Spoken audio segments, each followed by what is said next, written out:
नमस्कार दोस्तों, पारा शिक्षक को लेकर के एक और बड़ी अपडेट आ रही है और ये जो अपडेट है काफ़ी ज़्यादा इम्पोर्टेंट है, जहाँ पे आज हम लोग बात करेंगे पारा शिक्षक खुशखबरी को लेकर के, समायोजन को लेकर के। आपको पता है सुनवाई भी हमारा कंप्लीट हो चुका है, फैसला भी हमारा रिजर्व रखा गया है। आखिर क्या है मामला, जिसको लेकर के आज मैं आपको विस्तार से चर्चा करने वाला हूँ।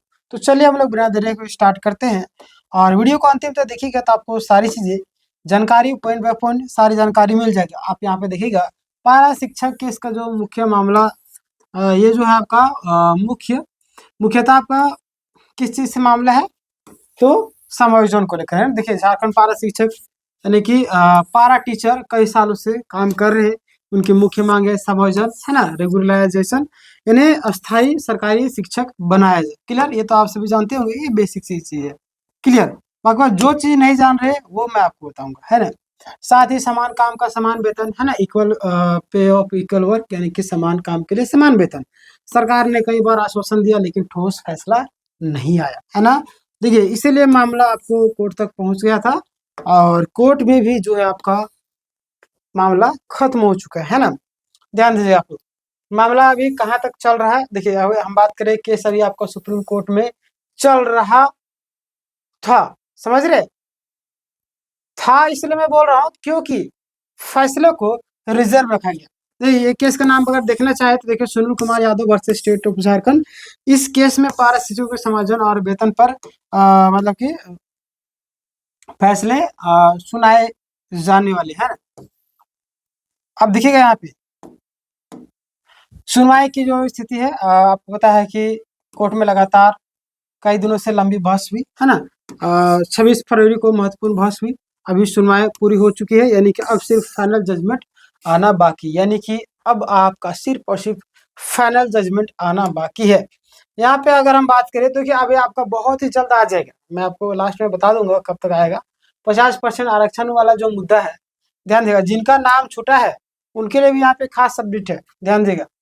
बहस का सबसे बड़ा मुद्दा था, है ना, क्या पारा शिक्षकों को यानी कि 50% आरक्षण देकर सरकारी शिक्षक बनाया जा सकता है। इस मुद्दे पर लंबी बहस हुई लेकिन फैसला तुरंत नहीं आया, है ना।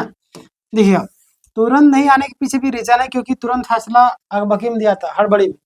तो क्या होता है कि फैसलों को देखा आता है, समझा आता है, फिर उसके बाद क्योंकि इस फैसले से, इस जजमेंट से कोई और केस यानी कि कोई और मामला निर्भर करता है। यानी कि देखिए किसी और केस का हम लोग ना हवाला देते हैं कि इस केस में देखिए ऐसा हुआ था, इस तरीके से हुआ था, यहाँ पे ये हो गया। इस तरीके इस केस को हवाला दे करके, यानी कि इस केस को रेफरेंस रख करके दूसरे केस को लड़ा जाएगा। तो यानी कि यहाँ पे मुख्य मुद्दा ये है कि इस तरीके से फैसला को सुनाया जाता है कि मामला गड़बड़ ना हो आगे चल के, समझ रहे ना। चलिए आगे हम बात करते हैं। जीत की संभावना क्यों बताई जा रही, लगातार जो छात्र बोल रहे हैं, अरे वहाँ पे जो जिस तरीके से बातें सामने आई उसके पीछे भी रीजन है। जीत की संभावना देखिए, पहले भी ऐसे कई सारे केस में शिक्षकों को फायदा मिला है। कोर्ट में पारा शिक्षकों के पक्ष में मजबूत तर्क दिया गया। देखिए इसलिए कई लोग मान रहे हैं कि पारा शिक्षकों की जीत संभावना ज्यादा है ना। इनकी जीत आपका माने जा रही है। अगर हम बात करें कि समायोजन हो पाएगा या नहीं, तो इसके पीछे भी कई सारे रीजन है, उसको भी जान लीजिए आप। तो यहाँ पे ध्यान दीजिएगा, अगर कोर्ट पारा शिक्षकों को फैसला देता है ना, यानी कि पारा शिक्षकों के पक्ष में फैसला देता है, तो पारा शिक्षक सरकारी शिक्षक बन जाएंगे। उनको सरकारी नौकरी मिल जाएगी, अस्थायी हो जाएंगे, सरकारी सुविधाएं मिलेगी, वेतन बढ़ जाएगा और एजुकेशन व्यवस्था भी सुधरेगी, क्योंकि कम वेतन पर इनको लगता है दोनों सेम में पढ़ा रहे, उसको ज्यादा मिल रहा है, हमको कम मिल रहा है, समझ रहे। इसीलिए ऐसा लगता है, बट सारी चीज सुधार में होगा, है ना। शिक्षा व्यवस्था स्थिर होगी। नॉन पारा के लिए भी यहाँ पे फायदा निकल कर क्या रही है, नॉन पारा को कैसे फायदा होगा। सोच रहे कि सिर्फ पारा को फायदा होगा, नहीं, नॉन पारा को भी फायदा होगा। कैसे, मैं बताता हूँ।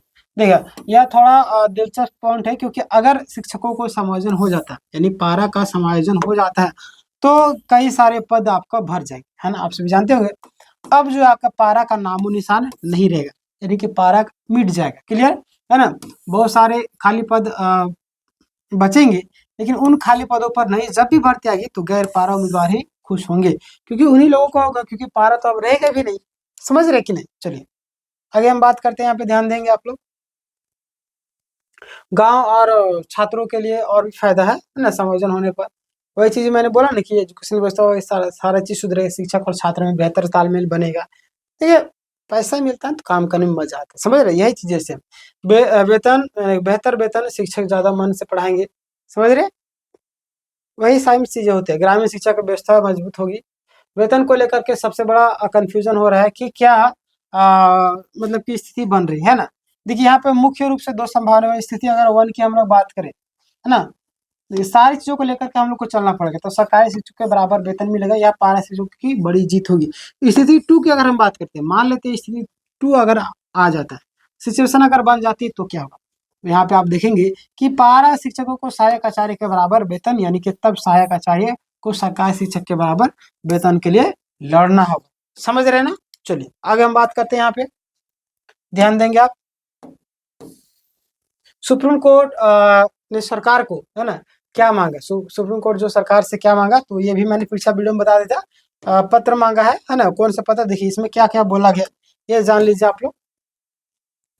तो आप यहाँ पे देखेंगे कि 1 to 5 का जो स्वीकृत पद है ना, कितना, फिर आपका खाली पदों की जो संख्या है, कितने पारा शिक्षक समायोजित हुए हैं, ये भी है ना, और इसमें पता चला कितनी सीटें अभी उपलब्ध है। तो ये सारी चीजें डाटा अगर चल जाती है उनके पास, तो फिर मामला क्लियर हो जाए, है ना। तो दूसरा पत्र में क्या मांगा गया, ध्यान दिए। दूसरा पत्र भी काफी ज्यादा खास है, यहाँ इसमें मांगे पिटिशनर का जो नाम है ना, केस का जो आपका नंबर है। बहुत सारे केस में जिनका नाम नहीं आया उनके लिए भी खुशी वाली बात है, कुछ मतलब कि थोड़ा टाइम दे दिया गया। 1 to 5 68 का पोस्ट है, शैक्षणिक योग्यता, ये सारी चीजें आपको मांगी गई है ना। पत्र नंबर 2, टेट पास है या नहीं है, फिर इससे पता चल पाएगा कौन पात्र है और कौन नहीं है। क्लियर, हम बात करते हैं। तीसरा पत्र क्या बोला गया, तीसरा पत्र में ध्यान देगा कि कुल पारा शिक्षक की संख्या 1 to 5 68 की संख्या, कितने टेट पास है, कितने योग्य है। क्लियर, ये सारी चीजें, ये सारे डाटा मांगे गए हैं, है ना। अब देखिएगा आप लोग यहाँ पे, इससे कोर्ट तय करेगा कि समायोजन संभव है या नहीं है। बिल्कुल एक महत्वपूर्ण संकेत आप सभी के लिए, ध्यान दीजिएगा आप लोग। यहाँ पे क्या संकेत है आप सबके लिए कि रिपोर्ट की जानकारी मांगी गई है और सहायक आचार्य पद के बारे में, है ना, पुराने सहायक शिक्षक पद के बारे में नहीं। समझ रहे कि नहीं? ये ना सोचे पुराने बारे, इससे क्या होगा, अनुमान लगाया जा रहा है ना, अनुमान लगाया जा रहा है कि क्या होगा आगे, मतलब कि समायोजन सहायक आचार्य के पद पर हो सकता है या नहीं, वही सारी चीजें अगर हम बात करें पिटिशनर के लिए जरूरी। अब ये आपके लिए इन्फॉर्मेशन काफी ज्यादा महत्वपूर्ण है, कई सारे जो आपका पिटिशनर है उनके लिए, है ना। अगर कोई व्यक्ति केस में पिटिशनर है तो उसे जांचना चाहिए कि रिपोर्ट में उनका नाम है या नहीं, समझ रहे। आप जांच कर लीजिएगा, अगर नहीं है तो आप यहाँ पे ध्यान दीजिएगा। अगर नाम छूट गया है तो तुरंत आपको क्या करना है, ध्यान दीजिएगा। अगर नाम छूटा आपका तो तुरंत आपका काम यही है कि जा करके आवेदन देना होगा, समझ रहे। और झारखंड एजुकेशन प्रोजेक्ट यानी कि काउंसिल रांची को, समझ रहे। आगे बात है, जिनका पहले से नियुक्ति हो चुकी है ना, जिन लोगों का पहले नियुक्ति हो चुकी है उनके लिए क्या अपडेट है। तो ध्यान दिएगा आप लोग, जो पारा से पहले सहायक आचार्य बन चुके हैं उन्हें फैसले पर ज्यादा फर्क नहीं पड़े। क्यों? क्योंकि जो ऑलरेडी वो पारा से शिक्षक बन चुके हैं, है ना, सहायक आचार्य, तो उसको फर्क नहीं पड़े, वे पहले से नियमित हो चुके हैं, समझ रहे हैं। आगे हम बात करते हैं, अभी की जो स्थिति बन रही है वो क्या है। तो अभी की स्थिति यह है कि मामला आपका अंतिम चरण में है ना, अंतिम चरण में रिपोर्ट कोर्ट में जा चुकी है और सिर्फ अंतिम फैसला आना बाकी है, समझ रहे हैं ना। चलिए, अंतिम फैसला बहुत ज्यादा आएगा। अब अंतिम निष्कर्ष आप सभी के लिए सारांश के तौर पर भी, केस आपका अंतिम स्टेज में है, फैसला जल्द आ सकता है, समायोजन की संभावना बताई जा रही है और फैसला आपका मतलब अंतिम फैसला सुप्रीम कोर्ट तय करेगा। और जो आपका देखिए, अगर मैं कुछ एग्जांपल दूं आपको, कई लोग बोलेंगे कब तक आएगा, तो सीजीएल में हम लोग देखे 15 दिन का टाइम लिया गया, समझ रहे। तो इसमें भी आपको 15 दिन का एवरेज लिया जाएगा, मिनिमम 15 दिन लिया ही जाता है, समझ रहे। तो आप समझिए 15 तारीख तक आपका रिजल्ट आना ही चाहिए, मतलब कि केस वाला, समझ रहे। उस दिन तय होगा कि आप खुश होते हैं या दुख होते हैं। हालांकि हमें जितना उम्मीद है, जितना संभावनाएं लग रही है, जितना लोग बोल रहे हैं, जितना जिस तरीके से माहौल बना हुआ है पॉजिटिव है और समायोजन होने की पूरी प्रबल संभावना बनी हुई। और देखिए आगे क्या होता है, जैसे देखिए जो भी होगा हमें स्वीकारना होगा, समझ रहे हैं। बाकी बात इस पूरी प्रक्रिया के बारे में आपका क्या करना है, आप कमेंट करके बताइएगा।